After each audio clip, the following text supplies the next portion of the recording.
Hi folks, welcome to week 5 of our full-face predator calling video blog.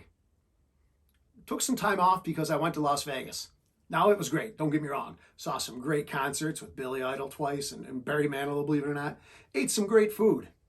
But I'm surprised I'm still wearing a shirt because trust me, I lost my shirt gambling in Vegas. So it's good to be back.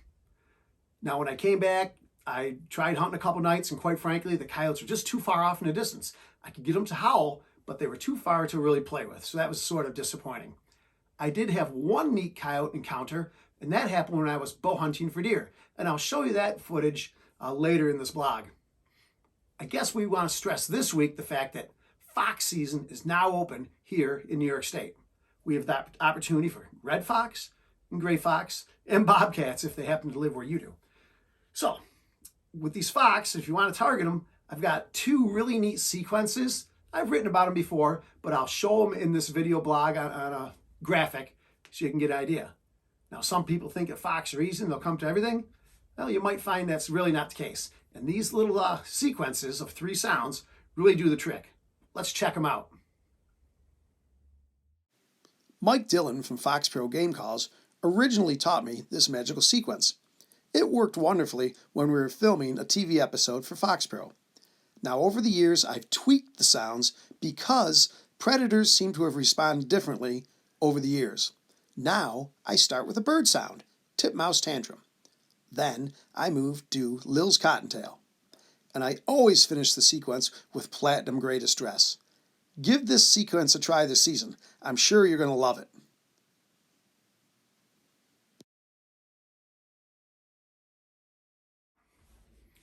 You know, folks, calling is the essence of our sport.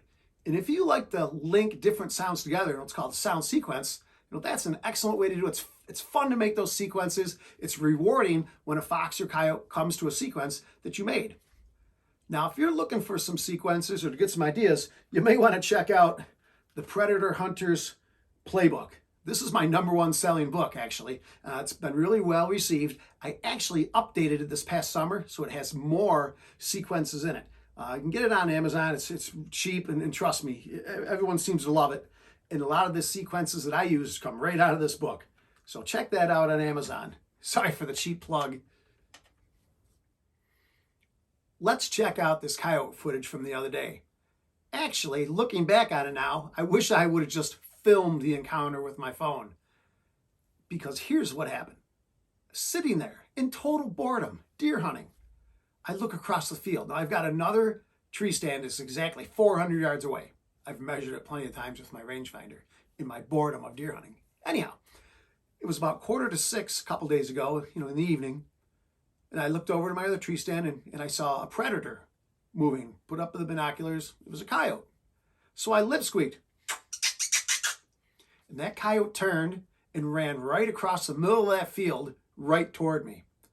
Now, I didn't want to stand up in my tree stand, so I sat there. The arrow was knocked. It came, and it came, and it came right to me. It was amazing how it pinpointed that sound from that distance. Now, it locked up about between 15 and 20 yards away from me. Sadly, there was a limb from my tree right in the way of that coyote.